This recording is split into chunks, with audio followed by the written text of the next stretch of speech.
Buka Quran surah ke-51 ayat ke-24 sampai 30, paling kanan sebelah bawah. Hal ataka hadithu dhaif Ibrahim al-mukramin. Kata Allah, hei umatnya Muhammad sallallahu alaihi wasallam, pernah nggak dengar kisah Nabi Ibrahim yang kedatangan tamu di malam-malam? Tamu itu sesungguhnya ingin datang ke tempatnya Nabi Lut, tapi mampir ke tempatnya Nabi Ibrahim. Datang tengah malam menjelang subuh, kalau kita katakan jam 2:30 malam. Tiba-tiba mereka berkata, Assalamualaikum, Assalamualaikum, Assalamualaikum. Iddakhalu alaihi faqalu salama. Ketika mereka datang ke tempat Nabi Ibrahim, mereka mengatakan Assalamualaikum. Masya Allah. Contoh, antum 2:30, tiba-tiba kedatangan tamu malam-malam. Bukan 1-2 orang, agak banyak kedengarannya. 2:30, Assalamualaikum, Assalamualaikum. Dibuka enggak? Ganti jawaban, Assalamualaikum, Assalamualaikum. Dijawab enggak? Benar. Assalamualaikum, Waalaikumsalam, Assalamualaikum, Waalaikumsalam. Buka? Tidak. Bagus. Mengucapkan salam hukumnya sunnah, tapi menjawab salam hukumnya wajib. Quran surah keempat ayat 86, paling kanan sebelah bawah di mushaf. Wa idza huyyitum bi tahiyyatin fahayyu bi ahsana minha aw rudduha. Kalau Anda diucapkan salam kepada Anda, maka jawab dengan yang lebih bagus. Assalamualaikum, Waalaikumsalam warahmatullahi wabarakatuh. Aw rudduha, atau semisalnya Waalaikumsalam. Mereka berkata Assalamualaikum, kata Nabi Ibrahim, Waalaikumsalam. Qala salam qaumum munkarun. Ini orang asing, bukan orang sini. Kalau orang asing, berarti jangan banyak ditanya. Boleh jadi perjalanan ini sangat jauh, jangan banyak disulitkan, jangan banyak ditanyai. Maka kata Nabi Ibrahim, silahkan Anda duduk, saya akan cari hal yang bisa membuat Anda nyaman pada malam hari ini. Faragha ila ahlihi faja'a bi'iddin samin. Maka bertanya kepada istrinya, Ma, kita punya makanan terbaik, menu terbaik apa malam hari ini? Kita punya tamu yang istimewa. Tamu istimewa. Masya Allah. Kata istrinya, tidak ada makanan. Maka beliau mengecek kemudian ke tempat logistik umumnya. Beliau punya semacam peternakan hewan peliharaan. Ada anak sapi, begitu dilihat, diambil oleh beliau, sembelih anak sapinya, dibikin gulai malam itu. Sampai jadi gulai itu dibawa dihidangkan. Faqarabahu ilaihim, maka dihidangkan kepada mereka malam-malam itu. Masya Allah. Begitu dihidangkan, jadi makanannya. Tiba-tiba makhluk itu sama sekali tidak menyentuh makanan itu. Dilihat begini. Kata Nabi Ibrahim, qala ala ta'kulun, kok nggak dimakan-makan? Lihat begini. Begitu melihat ke bawah, kakinya tak nampak ke lantai. Kalau Anda dalam posisi Nabi Ibrahim pada saat itu, apa yang dilakukan? Sudah nggak bisa lari karena tamunya di sekitaran, antum di situ. Dilari sudah nggak bisa. Makanya bahasa ayatnya mengatakan fa'aujasa minhum khifah.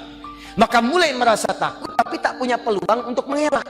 Rasa takut yang sudah tidak punya peluang untuk berlari dan mengelak, itu bahasa Arabnya aujasa khifah.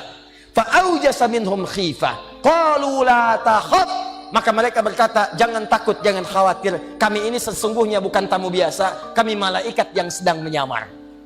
Kami malaikat datang menyamar, ingin mengabarkan datang ke tempatnya Nabi Lut, cuman mampir ke sini karena Anda muliakan kami pada malam hari ini. Umumnya orang kedatangan tamu malam-malam, jangankan disambut, disapa pun tidak. Jangankan disambut, lampu pun dinyalakan tidak. Jangankan disambut, pintu pun dibukakan tidak. Anda ini pintu dibuka, salam dijawab, hidangan disampaikan. Maka Allah berikan kabar gembira. Karena Anda beramal dengan amalan yang tidak biasa, maka Allah pun membalas kepada Anda anugerah yang tidak biasa. Kata orang, istri Anda tidak akan pernah mengandung karena monopos, mandul kata medis, monopos kata klinis. Maka Allah berikan kabar gembira, dengan izin Allah, istri Anda akan mengandung dan melahirkan seorang anak yang cerdas. Fabasyaruhu bighulamin alim. Maka kata para pakar tafsir, ini adalah isyarat bagi kita semua. Kalau Anda punya harapan, punya doa, punya keinginan yang menurut orang mustahil. Kata orang penyakitnya nggak akan sembuh. Kata orang proyek ini mustahil. Kata orang ini nggak bisa. Maka rumus Qur'annya, kerjakan amalan yang tidak biasa. Kerjakan amalan di atas amalan rata-rata. Orang malam tidur, Anda bangun. Orang malam siang makan, Anda puasa. Orang baca Quran 1 juz, Anda 10 juz. Begitu selesai amalan itu, maka bermohonlah kepada Allah untuk mengabulkan apa yang Anda mintakan. Itu yang disebutkan, diisyaratkan di Quran surah kelima Al-Maidah ayat 35. Paling kanan sebelah bawah di mushaf. Ya ayyuhalladzina amanu taqullaha wabtaghu ilaihil wasilah.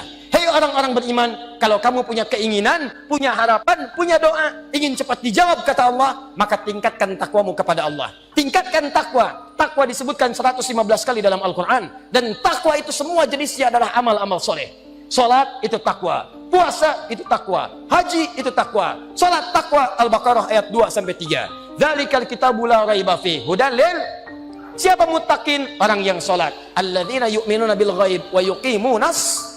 Puasa tujuannya takwa. Al-Baqarah ayat 183. Ya ayyuhalladzina amanu kutiba alaikumus kama kutiba alal ladzina min la'allakum.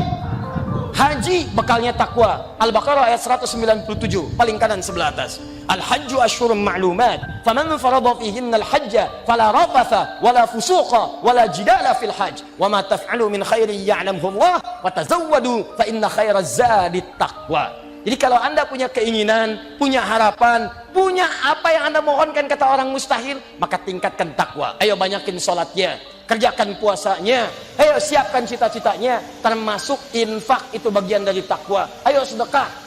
Quran surah ketiga Ali Imran ayat 133 sampai 134, paling kanan sebelah atas di mushaf. Wasari'u ila maghfiratin min rabbikum wa jannatin arduhas samawati wal ardu uiddat lil muttaqin. Siapa orang takwa di situ? Ayat 134-nya. Alladzina yunfiquna fis sarra'i wad dharra. Istighfar bagian dari takwa. Wasari'u ila maghfirah. Karena itu ketika Nabi Nuh mengatakan kepada umatnya, Quran surah 71 ayat 10, faqultu astaghfiru rabbakum innahu kana ghaffara. Saya katakan pada umatku, ayo banyak istighfar, banyak istighfar, banyak istighfar. Allah pasti akan menerima tobat kita. Apa manfaat istighfar itu? Teruskan ayatnya. Yursilis samaa'a 'alaikum midrara. Yang tidak pernah hujan, yang kering, yang enggak ada hujan, orang yang banyak istighfar di tempat itu, maka Allah akan turunkan hujan di dalamnya. Wa yumditkum bi amwalin wa banina. Orang yang rezekinya seret, kerja ditolak, dari di sini tidak dapat, peluang ada enggak kebagian, maka orang yang istighfar kata Allah, yumditkum bi amwalin. Semakin banyak istighfarnya, semakin kami tumbuhkan, banyakkan, limpahkan rezeki kepadanya. Wa banina, termasuk keturunan. Cuman persoalannya kita kembalikan ke awal, malaikat tidak punya nafsu. Begitu dihidangkan makanan, disuguhkan karena tidak ada nafsu, maka tidak ada dorongan kemudian untuk bisa menikmati.